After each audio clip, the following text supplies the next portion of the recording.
Hello everybody and welcome to Drydock episode 98. And today's questions are taken from a whole range of videos, the Issei Guide 167, and then the midweek saw the British vs Pirates board game video, the How to Pronounce Japanese Cruisers Part 1 video, and How to Spring Sharp 101 video. So plenty of questions to choose from this time. Kartoffelis asks, so the Isseis were originally designed to fight the American standards. How well did they actually compare to their contemporaries? Did Japan's plan for engaging a numerically superior force have any chance of working out well for them, assuming that war breaks out in the 1920s? So in terms of engaging a numerically superior force, well, realistically, probably not. Because, as we discussed in the fire control and plotting video, you really need your main fire control directors to get long-range accurate gunfire, and outside of kind of effectively battleship melee range, where your secondary directors and gun turret-based rangefinders can come into play, that means you can only really engage a single target outside of really nice flat calm weather conditions.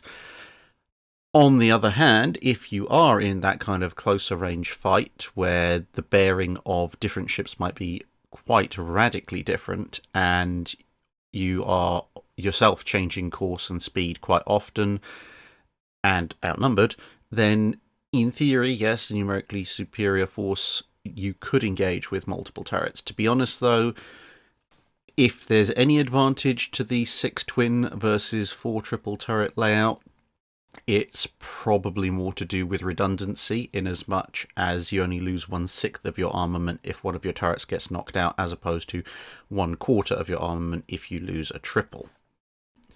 And the other problem is that whilst, yes, having 12 guns does give you a fair number of engagement options, if you're the Japanese Navy, the most likely people you're going to be engaging is the Americans, and the standards also have 12 guns. So if you're trying to engage a numerically superior force under the most likely engagement paradigm, then you're effectively saying, well, I'll shoot at this target with fewer guns than they've got, and I'll shoot at this other target also with fewer guns than they've got. And, yeah, trying to engage a target that, well, 2 targets that therefore have twice your overall number of guns and splitting your fire between them probably isn't going to work out too well. I mean, Surigao Strait kind of showed that to a certain degree, albeit the outnumbering was a little bit more than the Japanese had bargained for. In terms of their contemporaries, you're looking at sort of the mid-period US standards, so Pennsylvania, New Mexico style ships for the Americans, the Revenge class in the UK, albeit the Revenge class technically probably have maybe the previous year's ships, but the UK wasn't building anything additional to that because of the First World War. And again, also with the Germans, similarly, they're at this period building the Bayerns and Bardens. The Queen Elizabeths are pre-war ships, whereas these are mid-war ships. So if you compare them, the armament is quite interesting because 2 of the ships, the Revenge and the Baden or Bayern, they go with the 8 15-inch gun option, whereas the Isseis and the American standards are going with the 12 14 gun option, so 14-inch gun option. So they've got 4 extra barrels but 1 inch less caliber. Now, if you compare the other 2 things of protection and speed, the Isseis are the lightest armoured of those 4 ships, Baden, Bayern, Revenge, and the standards are all hovering around between 13 and 14 inches of armour, whilst the Isseis are sitting on just under 12.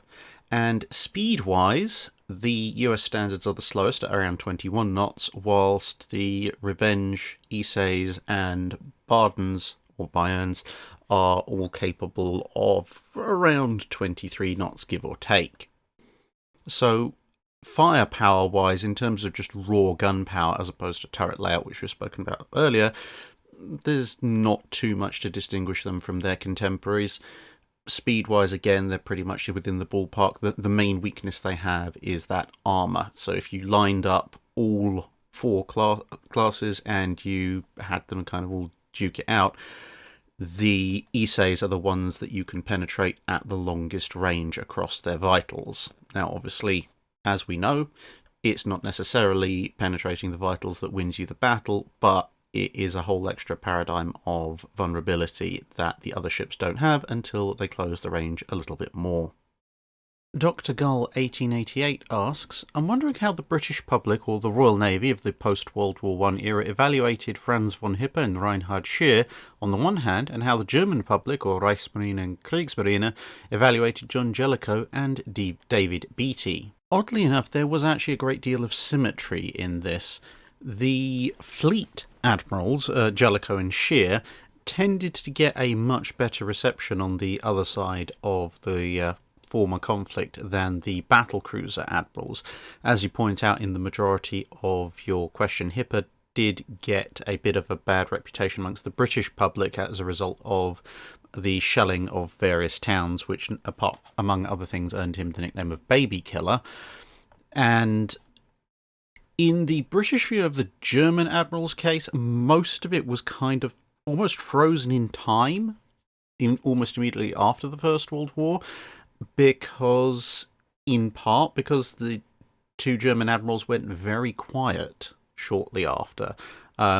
Admiral Scheer, unfortunately, basically kind of went into semi-seclusion retirement as a result of some very tragic personal circumstances. Admiral Hippe was kind of around a little bit politically in the 1920s, but not very much. He was also very much quite the quiet post-war veteran, and then went into, again, a very quiet kind of environment. So the perceptions that were had at the end of the war pretty much informed the British public's opinion of them going forward, and that was that, well, say, Hippe unfortunately picked up a lot of negative press for his attacks on the British coastal towns. Scheer was seen as, well, he was the enemy commander, he fought well. Obviously, the British thought that he'd lost, the Germans thought that he'd won, but there was no particular hostility about him, and Jellicoe was relatively complimentary about him in terms of his sort of general actions and conduct when he wrote about him. Indeed, Jellicoe and Scheer, although I don't believe they ever quite got the chance to meet due to one or the other dying, but they were due to meet, so there was a certain amount of rapprochement there. When it comes to the German view of Jellicoe and Beatty, again, well, Jellicoe was seen as the opposing admiral. Obviously, as I said, the Germans thought they won and the British thought they'd lost, but the overall German view of Jellicoe was that, again, almost the opposite of the opposite way around of how the British viewed Scheer. They thought he'd led his fleet well. They thought he'd conducted himself honourably. There wasn't really anything to complain about. Beatty, on the other hand, obviously he hadn't led any coastal raids on the German coast, but Beatty was a lot more active politically and in self-promotion in the 1920s, and somewhat into the 1930s as well, and that really didn't win him any friends. Because remember, at the time, the Germans were still relatively convinced to some degree or other that they'd actually won Jutland. So Beatty, being both self-aggrandizing and also twisting the truth quite a bit to try and make Jellicoe look bad and himself look good, when Beatty very definitely of the four admirals had come out of Jutland the worst, that really didn't sit well. Well, it didn't sit well with anybody, let alone the Germans. So yes, he didn't have that many fans in the 1920s and 1930s Germany, to say the least. Caracal asks, why did the Americans drop the design with 4 triple turrets on later battleships? Well, it comes down to the old classic of speed, protection, and firepower. Now, by having larger guns, because of the linear to area to volume ratio, sometimes called the square cube law, increasing your gun caliber slightly actually has a significant impact on shell weight, which obviously translates into broadside weight, and so what might seem to be a relatively minor increase in gun caliber can actually have a massive effect on your broadside weight, and loosely translates into overall firepower. Obviously not exactly, there is armour penetration to consider, but nonetheless, as a broad guide, it's generally alright.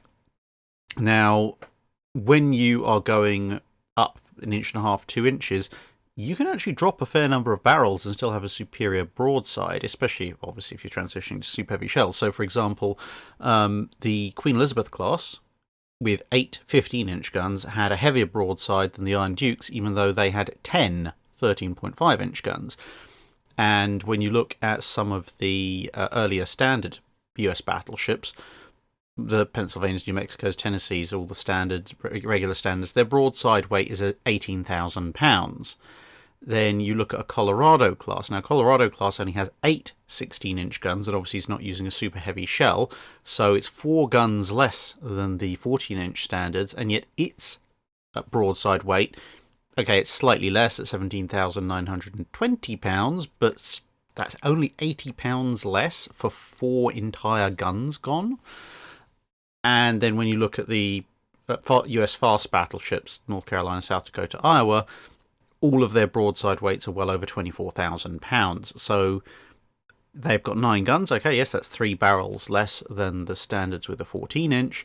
But even with those 3 less barrels, they still are throwing more than 6,000 pounds additional weight of shell downrange.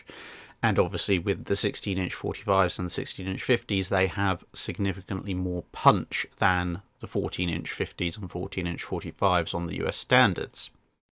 So this provides for a marked increase in lethality just in terms of sheer broadside weight, but also, obviously in terms of armour penetration, so you've got a much superior ship gun-wise, and you don't need that 4th turret. Now you might think, well, surely just add the 4th turret in, and then you've got even more broadside weight, even more firepower, i.e. kind of the Montana approach. Yes, that is true. However, as I said, this is all the firepower aspect. You've also got to take into account speed and protection. Now, the protection part, obviously you need to protect yourself ideally against the shells that you're firing at reasonable battle ranges. The North Carolinas don't quite manage this, but they do have the relatively good excuse that they were designed with and against 14-inch shells, and they had the 16 inches substituted at the last possible moment, so that's fine.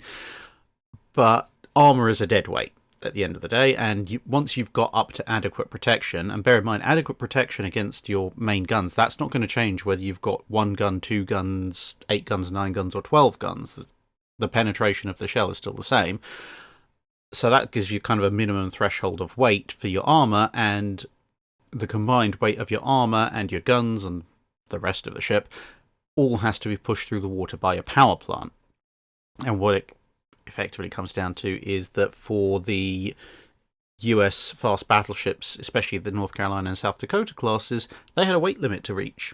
And that weight limit was 35,000 tons. And if they were going to have armour to protect themselves, at least in the South Dakota's case, against 16-inch gunfire, and they were going to have the speed that was necessary to operate in the new paradigm that was evolving, obviously with carriers and just generally wanting faster battleships, then that meant there would only be so much weight left over for armament, if you want to look at it from that perspective.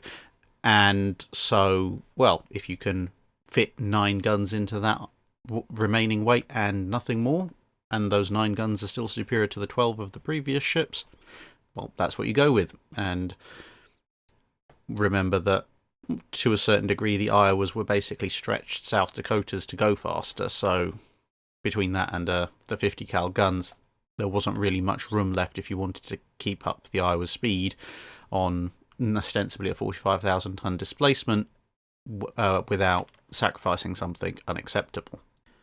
The Lost Beaver asks, how do Chinese war junks compare to equivalent era and or sized European vessels? And in a similar line of questioning, what about Korean turtle ships? Well, both the Chinese war junk and the Korean turtle ship, weirdly enough, the overall evaluation is actually very similar, although they are completely different ships. And that largely comes about because of the duration of their use. The Korean turtle ship was in use for probably better part of 300 to 400 years. The Chinese war junk, in one vaguely recognisable form or another, nearly enough, saw out, a millennia. I mean, okay, maybe it's slightly less than that, but close enough. And so both ships pretty much saw through the development of European ship design, especially in the case of the war junk, almost from the longboat through to the ironclad. So, yeah, equivalent era. There isn't really one. I suppose for the Korean turtle ships, you could say their era would be their heyday, with Admiral Yi Sin-shin facing off against the Japanese. And in that respect, you're talking about sort of 15th century. At that point, okay, they're probably not the world's most agile of vessels, but they would be pretty lethal, especially in the sort of coastal confined waters that you would find in Europe at the periods of places like the English Channel, the Baltic Sea, the Black Sea, the Mediterranean, etc. They're using much more extensive use of cannon. They've obviously got this sort of anti-boarding thing going as well, and bear in mind, 15th century, you're talking even pre-Spanish Armada period, so boarding with some gunfire is very much a thing. Their only real weakness is that they're not going to be as fast or as long distance as some European ships, although obviously turtle ships could carry sails as well. So, but yeah, overall, if you were to take a fleet of turtle ships up against the average 15th century European naval squadron of a similar size, I'd probably put my money on the turtle ships, to be honest, in most conflicts. With the war junk, it's a little bit more difficult because they span that little bit extra period of time. But again, a war junk for ocean-going purposes, maybe around 250 to 400 tons, give or take, for most of its period. And again, much like the turtle ship, they utilise cannon at a much earlier date. So if you compare it to something like, say, the Battle of Sluis or Columbus's expedition, those kind of time periods, the average Chinese war junk would be much more heavily armed in terms of cannon. And in a lot of cases, that would be by dint of actually having some. And would also be larger on average, considering that a lot of European ships were sort of, well, smaller ships were in the tens of tons, medium scale ships were in the low hundreds. So for a Chinese war junk to be in the sort of upper low to mid hundreds meant that they'd be pretty much larger than average. But that size and gunpowder difference is less than with a turtle ship. So European shipping would overtake the war junk sooner than it overtook the turtle ships. So as I say, if you took a squadron of turtle ships, a squadron of war junks, and a squadron of pick a random European power from the 15th century during the heyday of the turtle ship, I'd probably actually put the war junks towards the lower end of the spectrum on who's going to win that fight, and the turtle ships at the top, with the European ships sitting somewhere in between, depending on exactly when in the 15th century you're talking about. Raptor Master Treble 6 asks, what are the advantages and disadvantages of having main turrets on the sides of the ship as opposed to the centre line? HMS Dreadnought, looking at you. So, to be honest, wing turrets are pretty much almost entirely disadvantageous. There are a few theoretical advantages and a few constraints, which is why they show up in early form dreadnoughts in some cases, but, well, you can see the argumentation, but it's also a case of, well, with hindsight, it didn't really work out that way. So there are two main reasons for having wing turrets. Firstly is machinery.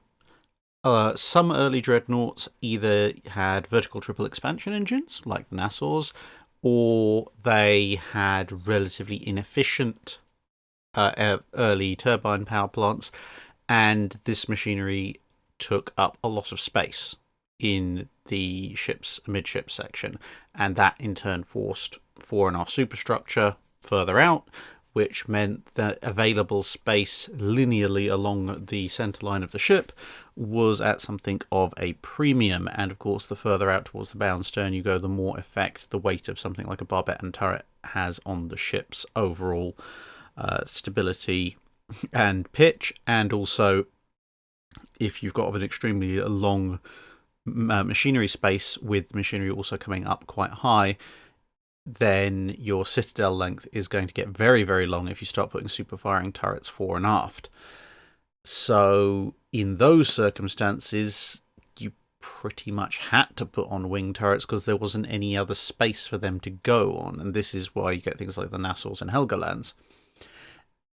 The other factor is a desire to keep the ship's overall size and armoured citadel area down for cost reasons or other reasons. So in that case, you get things like the cross-deck firing solutions that you see later on, things like König Albert, Neptune, the Espanias, even the Invincibles for that matter. And then when you get to something like Dreadnought, there's theoretically nothing technically stopping Dreadnought from having super firing turrets fore and aft, except for two factors. One of which was that for slightly longer than most, the British liked to keep with open sighting hoods on the roofs of their turrets, which did have some problems with blast effects when you had a gun firing directly over them, although you could have done away with them or just accepted the problem, or just put some hatches on them, one or the other. There were ways around that problem. But the other thing was that especially Admiral Fisher liked the idea of end on fire, and this is pretty much where the one practical benefit of wing turrets comes in, because it means that, like say with Dreadnought's arrangement, if it had had a pair of super firing turrets forward, like say a South Carolina class, then you would have 4 guns that could fire forward. With its wing turret arrangement, you had 6 guns that could fire forward. And fair enough, 8 that could fire aft, but never mind. And Admiral Fisher liked this idea because, in his own words, he thought the British Navy would never be running away, but he thought a lot of other people might be running away, and thus it would be more advantageous to have more guns that you could fire straight forward at your cowardly fleeing enemy. So, yeah, that was a thing in his thinking. But there is also, of course, one massive disadvantage to wing turrets, which is, amongst other reasons, why the cross-deck firing solutions that various navies tried to come up with were implemented, which is that you are paying for 2 turrets, both in terms of cost and weight, but on the broadside, which is where you expect to be doing most of your fighting, you can only use one of them. And so, yeah, with Dreadnought, it's got 10 guns, but it can only use 8 on the broadside, which is the same as the South Carolina, which has 2 fewer guns, but still has exactly the same broadside. And then you have things like the Nassaus and Helgolands, which have 12 guns, and still can only use 8 of them on the broadside because of the hexagonal layout. So, in the case of, say, the Helgolands, compared to the South Carolinas, they're paying for 2 entire extra twin gun turrets, so 4 guns. That's an awful lot of weight, and you're not actually getting an effective broadside that's any greater. Bradley asks, many say that the Japanese loss at Midway was due to superior intelligence on the American side from decoding. So what would have happened if Japan had the intelligence advantage? Could they have won the battle or the war? The Japanese, no, they're not going to win the war even if they have broken American naval codes, because, well, what's the easiest way to put this? Japan, knowing what's coming for them when it comes to the US Navy in World War II, even if their intelligence operations let them win every battle and sink almost every major ship involved in 1942 and 43, by the time you get to maybe late 44, 45, with all the Essexes and Independences and Iowas and probably at that point Alaskas and Baltimores that are coming down and Clevelands that are coming down the slipway, knowing that they're coming for you is about as useful as knowing that the 645 high-speed express is coming when you've willingly chained yourself to the train tracks. I mean, yeah, you have some useful foreknowledge. It's not actually going to help you in any way, shape, or form. I suppose it gives you time to make peace with your maker. But there you go. But in terms of the battle, certainly, if you sort of put the intelligence boot on the other foot, the Midway could have been a very interesting thing. I mean, whether or not the Japanese were actually capable of invading Midway itself is an entirely different matter, which I'll not get into here. But the rush to get Yorktown back into service, whilst it was motivated more generally by wanting to get as many carrier hulls in service as possible, it was also, specifically at that time, partially due to the fact that the Americans knew that something was going to happen with Midway. Or, well, they initially guessed and then confirmed via rather clever signal deception ruse.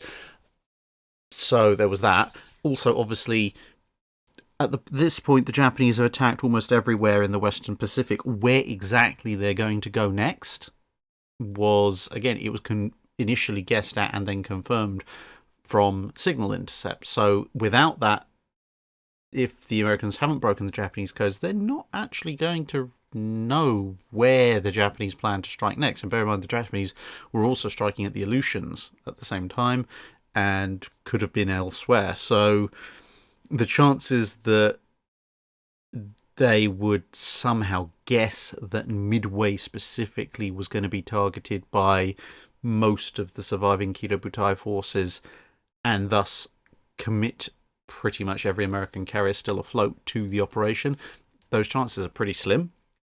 Now, granted, obviously the Japanese were scattered, spread out, not able really to support each other as well as they could have done, but it's entirely possible that either the Americans might miss the attack coming to Midway altogether until it's too late to do much, or they might have had a carrier doing a resupply run, which would have been really bad, or they might have had just one or maybe two carriers floating around for general support. And any of those scenarios would end really badly for the US Navy, especially if the Japanese, now wearing the intelligence boot, realize what's going on. Because if they know exactly how many American carriers are operational, they know where they are roughly, sort of which operational theatre they've been deployed to, they can then obviously inform their own ships and they can be ready and prepared for them. Which, yeah, the Kido Butai was still a pretty potent striking force, and if they're going up much better prepared against much less prepared American carriers that they now outnumber even more, at least the naval side of the battle Midway could be completely turned on its head. But, as I say, you can win many battles and not win the war, and that was definitely going to be the case with the poor old Japanese. Corey S. asks, most ships had a published weight, but how many of those published weights were creatively calculated, aka the builders lied to get under the treaty weight limits? So obviously pre-treaty there wasn't that much motivation to hide exactly what your ship displaced because, well, there wasn't any margin in it. Your ship weighed what it weighed, and if people didn't like it, they could try and build a bigger one. Quite often it was a matter of prestige. But once the treaty limits came in, obviously everyone's theoretically supposed to stick to the treaty limits. Now, in terms of creative calculation, there are certain degrees to this. So, internally, pretty much every navy knew exactly how much their ships weighed.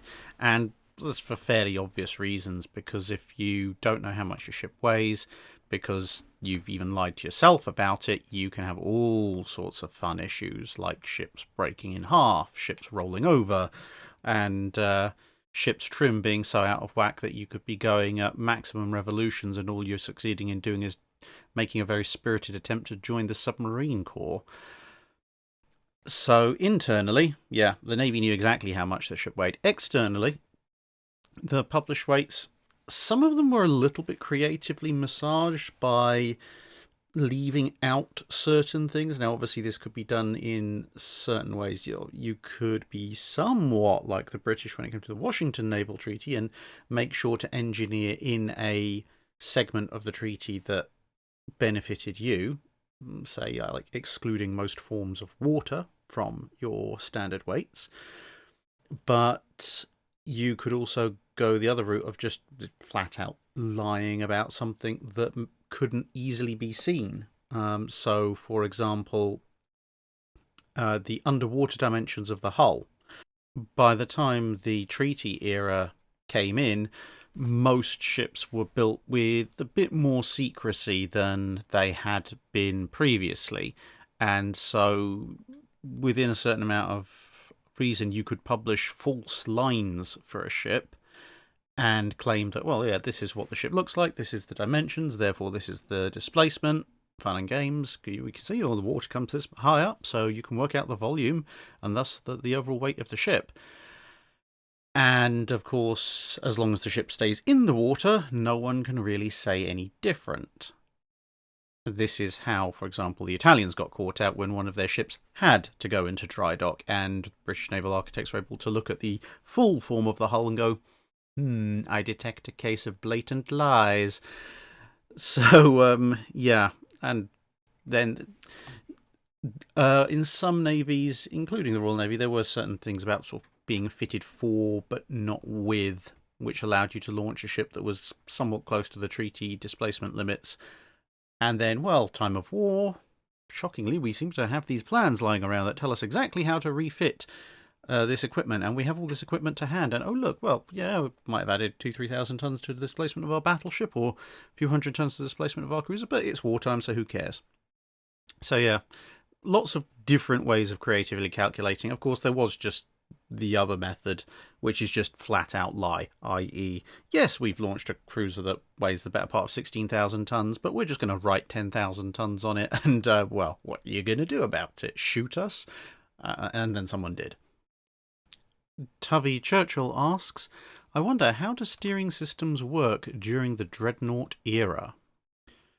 So obviously back in the age of sail, steering was done with ropes and tillers.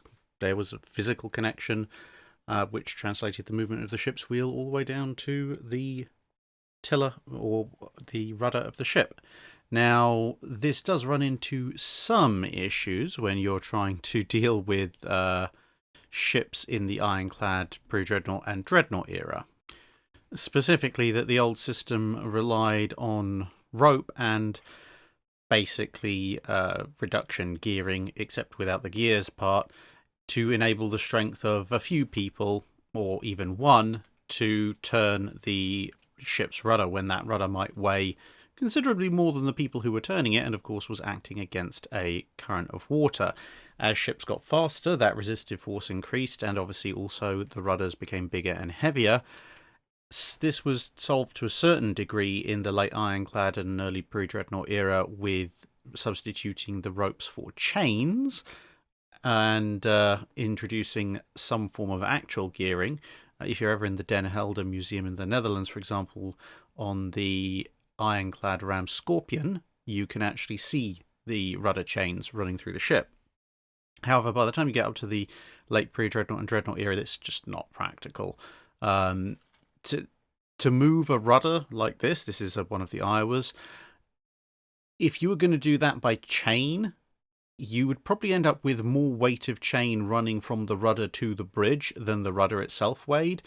And the amount of gearing you'd have to do to get that to move, you'd basically be on the bridge spinning the wheel constantly like a top for about 3 minutes just to get the rudder to move so much as a couple of degrees. So that system, unfortunately, was a bit out of the question. What they did have was what was called an electro-hydraulic system, and pretty much as it sounds, you'd have hydraulic motors or rams up in the rudder assembly, usually obviously inside the hull, or possibly in the skegs, depending on your design. And what would happen then is the wheel would be turned on the bridge, and that amount of turn would be turned into electrical signals, which would travel through the ship via cables, which would then get to the servo motors, which would then activate, and then the hydraulic systems would push the rudders because they were much more capable of doing that. Now, of course, if you're running on a system that's based on electrical signaling from the bridge to the rudder, there's every possibility that you might get that knocked out in battle, and so most ships would have an auxiliary system which ran on a completely different route all the way down to the rudders, and thus, so even if one of your primary steering cables was hit, then you could take over from another position, and of course there might be auxiliary steering positions elsewhere in the ship. Some ships also did have a sort of a tertiary steering system, which was a reversion to the old manual version, which was usually, if it existed at all, would be situated in the stern above the rudder, and that was pretty much a chains and tiller system that required several dozen men to safely operate, or to operate at all, because again, sheer size and weight involved. And so, for example, HMS Exeter at the Battle of the River Plate utilised this system for a while after Graf Spee's fire knocked out both her primary and auxiliary normal rudder control systems.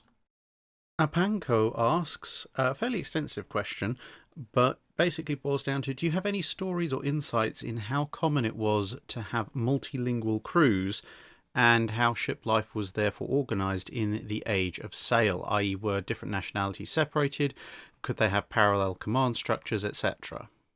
So it depends on the exact era you're looking at. If you're looking at the Age of Sail generally, even then you have to break it down to a certain degree by nation.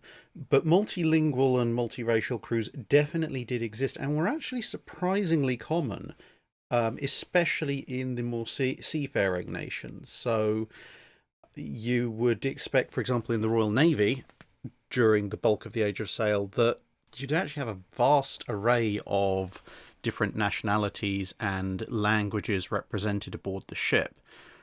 Now, how this was all managed, well, yeah, it could go well, it could go horribly badly. One of the problems, for example, that the Austro-Hungarian Navy had was that the Austro-Hungarian Empire had about 4 dozen different major language groups in what was overall a relatively small geographical area.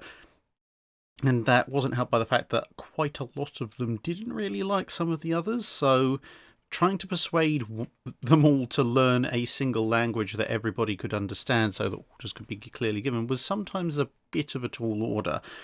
And that kind of required officers to be multilingual, or to pass on instructions to subordinates who were multilingual and try and get orders distributed that way. It worked better on some ships than others.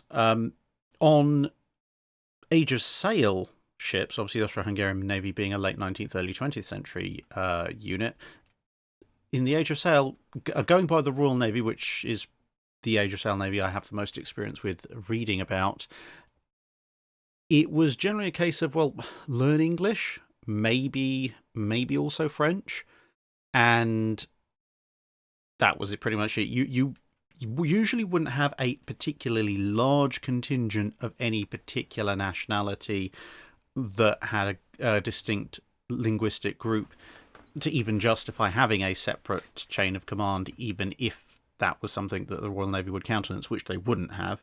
And these various crewmen, they would be scattered around the ship via their skill.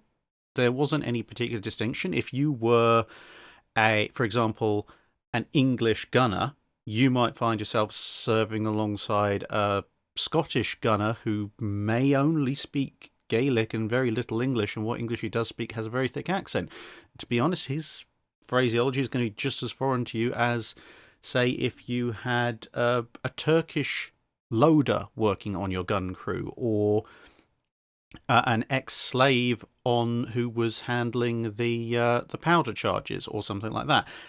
They might all have completely different foreign backgrounds, but they would all have to learn at least some basic level of English.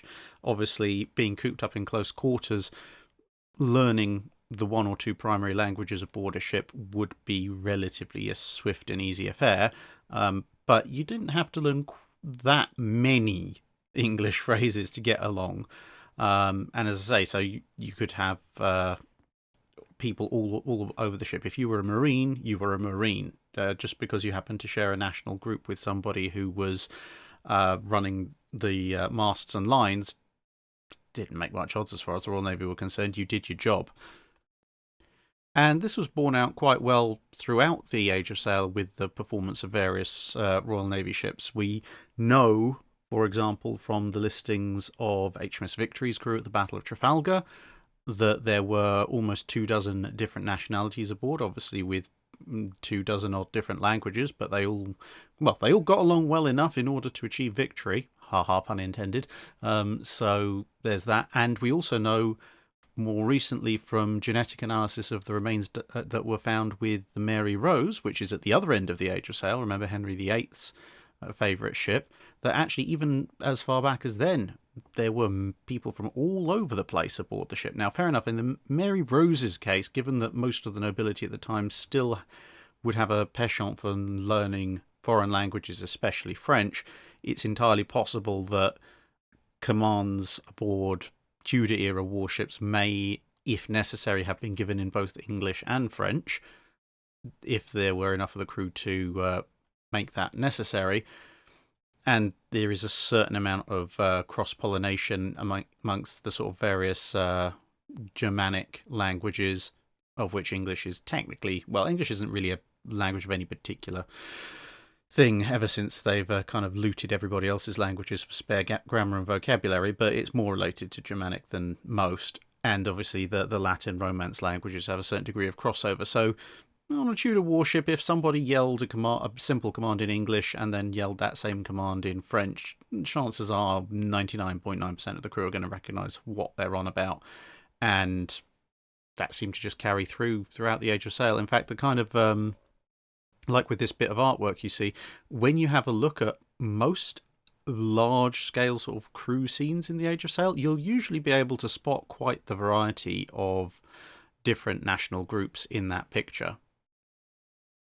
Leops 1984 asks, was there something wrong with the handling, i.e. turning, of the Lexington-class aircraft carriers? Both Lexington and Saratoga seem to have run into more than their fair share of Japanese torpedoes, whilst the Yorktown-class, especially Yorktown and Enterprise, seem to have done better in dodging attacks with their helm. So part of it is just circumstance. Lexington and Saratoga were obviously most active in the early part of the war, and the Yorktowns, although they were also around during the early part of the war, most of Yorktown, Enterprise and Hornets sort of being under attack aspects came during the mid to latter stages of the war, largely because Lexington and Saratoga were around to be big targets in the first part, but never mind. And early war US Navy anti-aircraft firepower was nowhere near the sort of meme-tastic levels that it would be in the mid to late war period. And torpedo bombers are much more vulnerable to good AA as compared to dive bombers, because generally they go lower and slower and thus these are easier to hit and obviously therefore easier to shoot down. So proportionally speaking, a lot of Lexington and Saratoga's career, especially Lexington, obviously, was spent in a period where torpedo bombers were more likely to get decent sets of drops off anyway. And on top of that, there's also their origins. As battle cruisers, the rudder placement of Lexington and Saratoga was not optimal for agility. If you look at the underwater hull structure of a Lexington-class carrier versus a Yorktown-class carrier, you'll notice that although the rudders are close-ish to having roughly the same surface area, I rather suspect the Yorktown's rudder is fractionally larger, which will give it a better deflection of water, which means it'll provide more force into the turn anyway. But when you look at the hull form, you'll notice that a Yorktown-class's rudder actually projects to a certain degree below the hull and is exposed to a much clearer water flow, as opposed to the Lexington class's rudder, which is entirely in line with the hull, and so is going to be having a lot more turbulence and vortex from the ship's passage through the water passing over it, which in turn is going to lessen its overall effectiveness in making a turn. Now, there are reasons for both design decisions, and of course the Lexingtons being a battle cruiser design originally, they were configured along those lines. The Yorktowns being designed from the start as aircraft carriers. the agility advantage of having such a rudder was better than the disadvantages it might have imposed in other areas. And so, yeah, this combination of prior battlecruiser design, where they're really designed to go fast and not particularly that much attention to how quickly they can turn, plus their massive length to breadth ratio, meant that the Lexington and Saratoga were slightly less good at turning compared to a Yorktown class. And couple that with the fact, as I say, that Lexington and Saratoga were very heavily involved in the early war when the AA cover wasn't quite as good, meant that they're far more likely to get hit by airdrop torpedoes as compared to a Yorktown. Bill Cunningham asks, how and why did degaussing systems develop? Did the development of such systems add to the Philadelphia experiment conspiracy theory regarding the USS Eldridge? So, degaussing systems were developed during the early part of World War II in response to German magnetic mines. Now, the magnetic mines were quite the lethal thing because, well, one, they're mines. Mines are bad enough for ships. But two, whereas contact mines generally have to be floated at an appropriate level such that they can hit most types of target, which, given that that includes destroyers and such, usually means relatively shallow. That in turn meant that most contact mines would hit the side of a ship underwater, which, whilst this was very bad news, would at least normally give the ship's torpedo defense system a chance to mitigate some of the damage. Magnetic mines were an entirely different thing. They stayed much deeper underwater.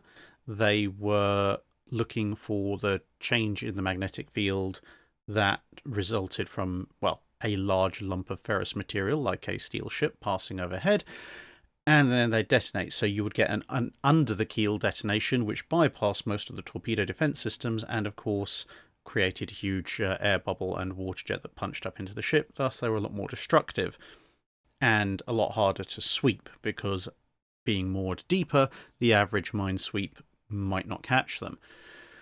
And so when they started to cause quite the problem for the Royal Navy and the British Merchant Marine, it was also only a matter of time before one of them broke free from its moorings and washed up on shore, and analysis allowed various countermeasures to be taken, and the degaussing coil system, and also the related wiping or deperming system, were introduced to counter these. And this basically works by, at least with the early forms of magnetic mine, by taking what's the field of the magnetic field of the ship and then generating a counter magnetic field using electromagnets to obviously then cancel it all out.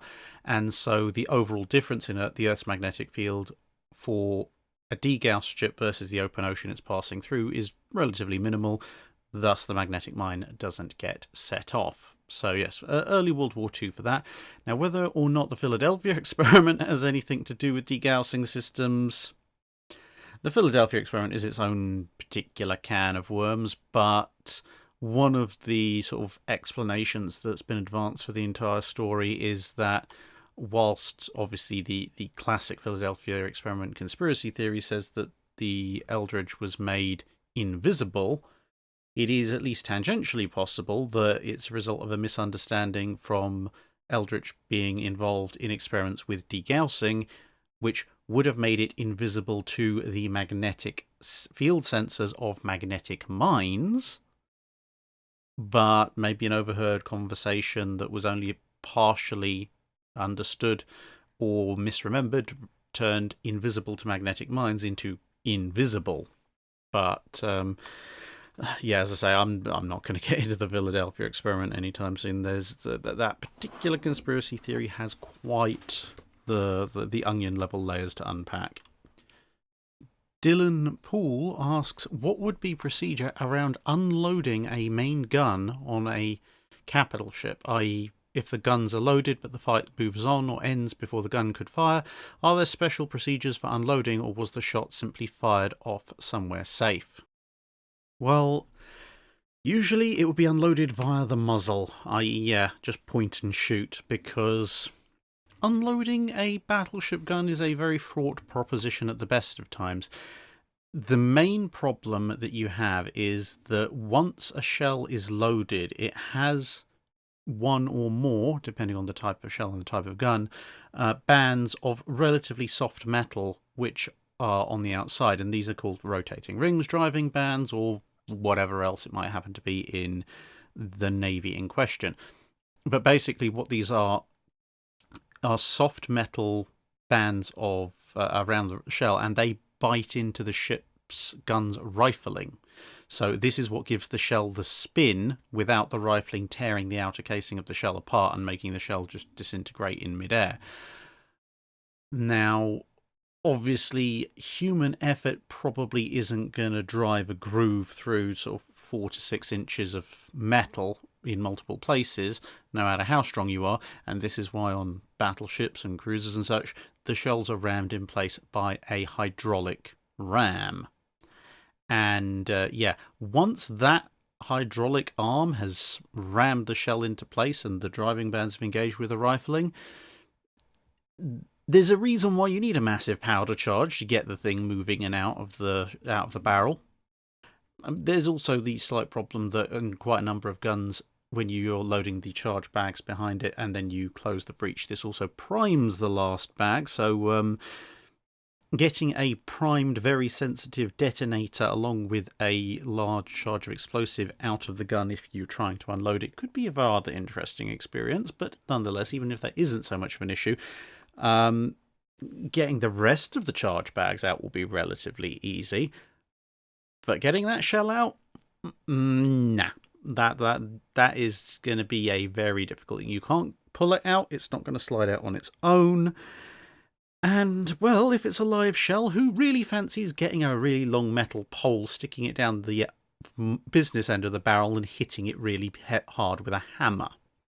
Well, I'll be on a completely different ship while you try that, preferably one that's on the side of the ship that your guns aren't pointing at. A good case in point for this would actually be when USS Iowa suffered a turret malfunction. Now, fortunately, in that case, the projectile was a training projectile, and so it was inert. But when the detonation occurred in the turret, the explosion pushed the projectile partway up the gun, and they had the world's best time trying to get it out. They tried pulling it, they tried drilling it out, much the same way you might drill out a screw that was being particularly difficult. It wouldn't come. They tried attaching chains to it and pulling it through, they tried attaching chains to it and pulling it back, and none of that worked either. Eventually, I believe it was a combination of pulling on chains and sticking a very long rammer down the front and hitting it repeatedly with something very heavy that would eventually get that shell out. But yeah, not the kind of activity you're going to be undertaking at sea when you can either just go make guns safe and keep gun loaded if you're expecting battle to commence again in a few hours, or just pull trigger and make problem go away at high speed. Baile Inaraura asks, what did the Royal Navy and Royal Scots Navy do during the Civil War period, 1639 to 1651? So the first thing to clear up is that by the time of the English Civil War, you're looking at a single united naval force. The two crowns of Scotland and England, although they formally wouldn't be joined until the Act of Union, they were serving under the same king. He just went by different titles depending on where he was. So they're a uniform Gestalt entity. Now, as far as what they actually did, it's quite interesting because you would have thought that with the king expanding the navy and actually the money he levied to expand the navy being one of the main reasons behind the Civil War in the first place, that the navy would actually stay loyal to him. But it turned out to be not quite the case because, well, he rather messed everything up when it came to a new appointment of overall admiral in charge, and the appointment that was made was, and eventually won out, was one who was more in favour of Parliament than the king. And so when it came time for the navy to choose its loyalties, the officers tended to do most of the choosing, and the officers were mostly parliamentarian. That's not to say there weren't any royalist majority ships. There were. Some of them did join the king, but by and large the Navy went to the parliamentarian side. Parliament, to a certain extent, rather badly mismanaged holding the fleet, and in the second part of the English Civil War, a significant portion of the Navy defected to the Royalists, but not enough to change the overall outcome. In terms of what they did, the Royalist Royal Navy went off and did privateering and supply running to try and both fund and supply the armies with money and material. And this was successful to a greater or lesser extent depending on the year. The Parliamentary Navy, on the other hand, was mostly concerned about basically the counter, trying to keep the shipping lanes open so that they could benefit from trade and obviously importation of arms and equipment, and trying to chase down and eliminate Royalist squadrons, and where possible transport troops, supply troops, and blockade Royalist strongholds. And they were they were more successful than not in that, but again, they weren't able to prevent the Royalist shipping from fulfilling all of its goals and aims. Now, the main thing was that the great economic heart of the country, as to a certain extent it still is, was London. And London was the main absorber of and exporter of maritime goods. Now, that's not to say that there weren't other places that did that. There certainly were, but London's sheer size, both in terms of population and port facilities, meant that almost a good more than 50% of the trade probably went through London in some way, shape, or form. And it was that more than anything else that kept Parliament on the front foot, because with them having majority control of the sea lanes and with that massive economic powerhouse there, they could supply and equip and fund their armies to a considerably greater degree than the king could. Now, that obviously does lend the question of what would have happened if things had flipped over and only a small proportion of the Navy had been loyalist and had been parliamentary, and the majority had been royalist.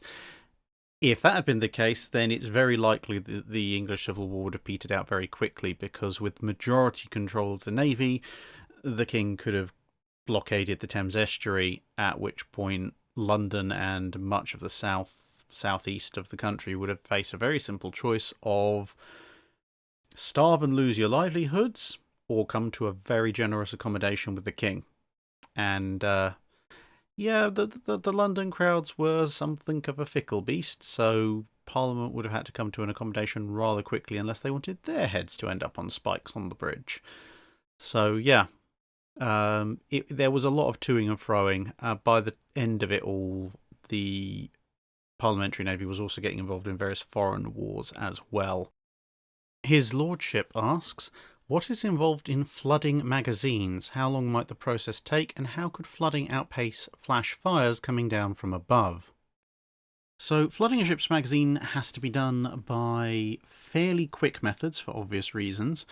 And when it comes to doing so, there are two primary ways, depending on exactly where the ship's magazine is located and, well, how far away it is from the side of the ship. You can either have valves connected directly to the primary damage control ring main, which will obviously be a large diameter flow of fairly high pressure water, which is within the ship and powered by pumps, and that'll be really quick. The other alternative, which may be fitted instead of, or maybe be fitted in addition to, just in case the damage control main is itself damaged or cut off in some way, is to have direct access to the sea via sea valves. And yes, that's pretty much two. You would have a inflow from the side of the hull with a pipe that runs directly to the magazines and usually has two valves. And this allows for both extra safety and security, because if one valve fails, you don't accidentally flood out your magazine, but it also means that you can test the system quite regularly, because you can open the first valve, let water in, close it, then set up a bucket or other suitable receptacle and open the second valve, and that amount of caught water will then flow through, so you can check that it's all working. So, flooding a magazine completely, couple of minutes, few minutes, depending on, I mean, it depends on the size of the magazine and what measures you're taking. If you're in say, a cruiser with 6 or 8-inch magazine and you open up both damage control ring main valves and the C valves, it might be 60-90 seconds before the magazine's completely topped up with water. If you're in a battleship or battle cruiser and you're only able to get one or the other system going, it might take several more minutes. But there's going to be an awful lot of spray going on and a lot of water building up in the base of the magazine very quickly. So the majority of the charges are either going to be completely soaked or at least covered in water, which makes them much more resistant to flash and less likely to ignite. So the actual safety effect of flooding the magazines comes in a bit quicker, although obviously not in full, than the actual complete and utter flooding of the magazines. So in terms of, could it outpace flash fires coming down from above? Well, if the turret is hit and the flash comes straight down and into the magazine and everything goes kaboom, obviously not. But there's two caveats to that. One is that sometimes it takes a while. So with HMS Lion, the actual threat of the flash that went down and could have detonated the magazines, that came from a flare-up within the wreckage of the turret that had been hit quite some time after the actual hit itself. So the magazines had plenty of time to flood, and these kind of flare-up fires were definitely a serious risk. The other part of it was that if you have a magazine fire, it doesn't strictly and necessarily mean that everything's about to go boom, because, well, if you use high explosive as a battleship shell propellant, you're probably just going to detonate the gun like a giant pipe bomb.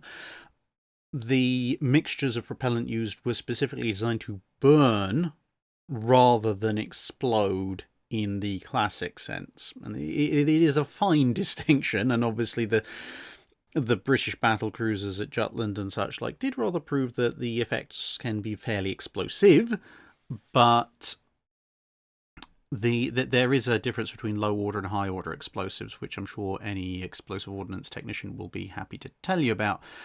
And so if you got a flash coming down into the magazine, that might set off a few of the charges, but an exposed charge is much more likely to catch fire and burn very energetically and generate a lot of heat and a lot of gas and a lot of pressure and a lot of toxic fumes. And it's that build-up of pressure which will eventually cause an explosion when it ruptures its way out. But immediately, the magazine may not explode right that instant. So if anybody's alive after the flash, which is pretty much going to be the first sign that they've got something horrible going on in a lot of cases, unless, of course, it's a delayed fire, then the officers in question, if they're really quick, might be able to open up the valves and basically douse the burning shells. Not the shells. The shells definitely won't catch fire. Douse the burning charges, or at least massively increase the humidity of the air enough to damp everything down. It's an edge case, but it's possible. And it's not just flash fires you have to be worried about. You can have ongoing fires that can spread. For example, with SMS Seydlitz at the Battle of Dogger Bank, the hit to its turret set off charges in the turret, but there was an ongoing fire that was heating up the magazines quite significantly and their surrounding area, to the point that there were flames as the fires spread coming through various vents and such into the magazines. And the officer who ended up flooding them nearly burnt his hands off because the valves that controlled the flooding had been heated to an almost red hot state by the heat of the fires around. And he got a medal basically because of the massive amount of pain he overcame to open the valves, which saved the ship. Because, well, if he hadn't done so pretty much at the instant that he did, there's a very high chance that the last thing anyone would have seen of Seydlitz would have been at the Battle of Dogger Bank as her rear ammunition cooked off and blew the stern off the ship. Would it have saved Queen Mary Indefatigable and Invincible? You have to look at it on a case-by-case basis. There certainly seems to be a delay in between the shell hitting Indefatigable and it exploding, and when you basically have to look at the individual cases. If anyone was still alive in the magazines after the initial impact of the shells and the flash fire, then in theory, if they'd been able to get to the magazine flooding valves, they might have been able to save one or more of the ships, certainly Indefatigable, if there was that delay. And say with Indefatigable there definitely was. But the thing you've got to remember is that a flash fire that pulses very briefly through an area with enough heat to ignite the charges that make up the propellant part of a ship's main battery. That fire is going to come through with a massive pressure shock wave. It's going to massively increase the temperature in the room very quickly. And so the odds of anything being left alive in there after a hit like that is pretty slim, unfortunately. Automatic systems might have saved the day, but there's no way the technology of the World War I was advanced enough to reliably interpret and react quickly enough to that kind of eventuality. And that brings us to the end of this week's Drydock, apart from the channel admin and one very important thing that I know a few people have emailed me about. So, a couple of small brief bits of channel admin, nothing particularly major. We are rapidly approaching episode 100 of the Drydock. We've also collectively on the channel managed to hit our first 1 million view video. Fittingly enough, that is the one for USS Texas. And also we're actually creeping, and I know this sounds really weird to say, but we're actually creeping very close to the 150,000 subscriber mark, which is remarkable since it seems like very, very recently we were celebrating 100,000. But, well, I'm not arguing. So I think these three things are probably going, in the next few weeks, hopefully going to all conflate together near enough. So I will have to organise something for that. So look out for that when I decide what it is. And that's pretty much the channel admin, really. Apart from to say that most people seem to have thought the split Patreon Drydock between the Friday live stream and the slightly shorter Sunday formally recorded one seemed to work. So I think I'll be carrying that through with future Patreon Drydocks going forward, unless and until we end up in an even more unmanageable situation, but hopefully not. So, the other remaining thing is that ship design competition, the treaty-era cruiser one that was announced months and months and months ago now. And yes, the competition entries closed, and then lockdown hit, and so between me being very busy, the assistant judges being very busy, and, well, to be perfectly honest, the sheer number of entries that you guys sent in, it's taken a long time to get the final judging done. So apologies for that, and many of you have sent in some rather wonderful artwork and such, and backstories to your ship. So I am looking, as part of my solution to hosting the various naval pictures that I've acquired that I want to host in public domain for free use. I am also looking within whatever that solution eventually turns out to be. I was looking at archive.org, but I'm now seriously considering moving towards my own kind of website, as long as the hosting fees aren't going to be through the roof. And I will be hosting a full gallery of any and all ship bucket design, or not ship bucket, what am I talking about? I haven't even had any rum today. Spring Sharp, that's the one. Yeah, any and all Spring Sharp design competition entries that have had included artwork or backstories, etc., those will be included on the website in their own section for people to look at, or, as I say, whatever other hosting solution comes up. So, with all that said, I'm sure you're eager to find out who actually won that, if you can even remember it happening, and we will be revising how these competitions work in the future to make sure that this kind of delay doesn't happen again. So after some very stiff decisions, I've eventually decided to award 2 tiers of prizes. So there's kind of a first, second and third place, to be honest, no particular order because it was a bit difficult to decide between them. And then a sort of a second tranche of 3, which I think are worthy of a prize, but there are 1 or 2 questions over the design that put them just a fraction below the top 3. So the top 3 designs, and if you were a submitter of any of these designs, obviously please get in contact via email, 5minuteguides@gmail.com, email in the About section on the channel About page.